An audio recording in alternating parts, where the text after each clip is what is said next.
Let's look at OpenStax College Physics, Chapter 10, Problem 40. 3 children are riding on the edge of a merry-go-round that is 100 kilograms, has a 1.6 meter radius, and is spinning at 20 RPM. The children have masses of 22, 28, and 33 kilograms. If the child who has a mass of 28 kilograms moves to the center of the merry-go-round, what is the new angular velocity in RPM? So let's write down the things that we know first.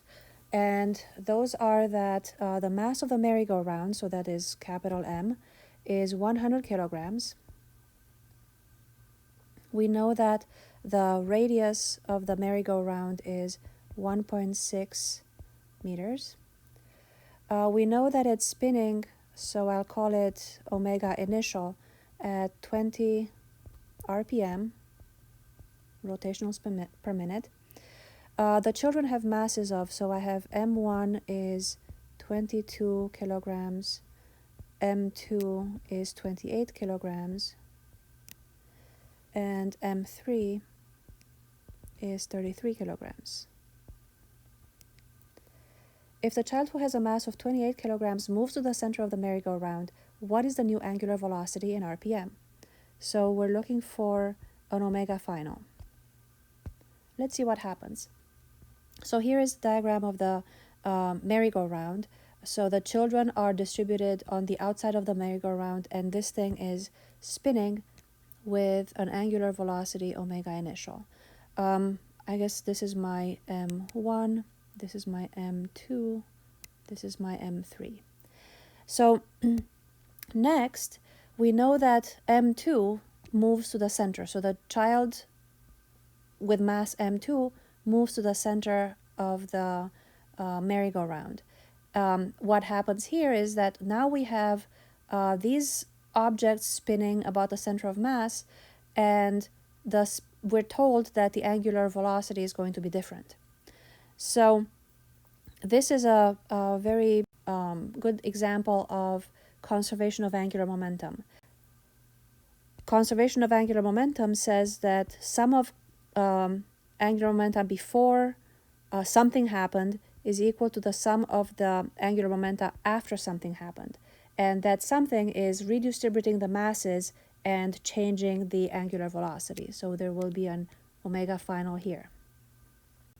We know that angular momentum has an equation I times omega.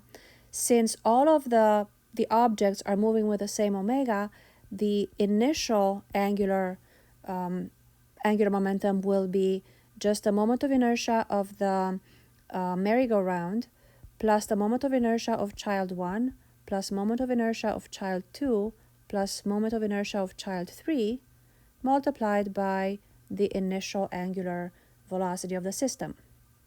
So the merry-go-round is a disk. It has a moment of inertia of 1/2 mr squared. And the kids are small compared to the merry-go-round, so we'll say that they're basically point masses at the edge of the merry-go-round. So their moments of inertia are m1 r squared plus m2 r squared plus m3 r squared. So all of this is multiplied by omega initial. Then the final angular momentum is going to be the moment of inertia of the merry-go-round plus the moment of inertia of child 1 plus moment of inertia of child 3. Child 2 has a moment of inertia of 0 because the distance from the child to the axis of rotation is 0. So these are the only 3 moment of inertia that we have that contribute to the final angular momentum of the system. So we said that the initial angular momentum equals the final angular momentum. So then I'll have 1/2, and I can combine m plus m1 plus m2 plus m3 all times r squared omega initial. And that's going to be equal to 1/2 m plus m1 plus m3 times r squared omega final. So I can cancel out the r squared, and I will solve for omega final.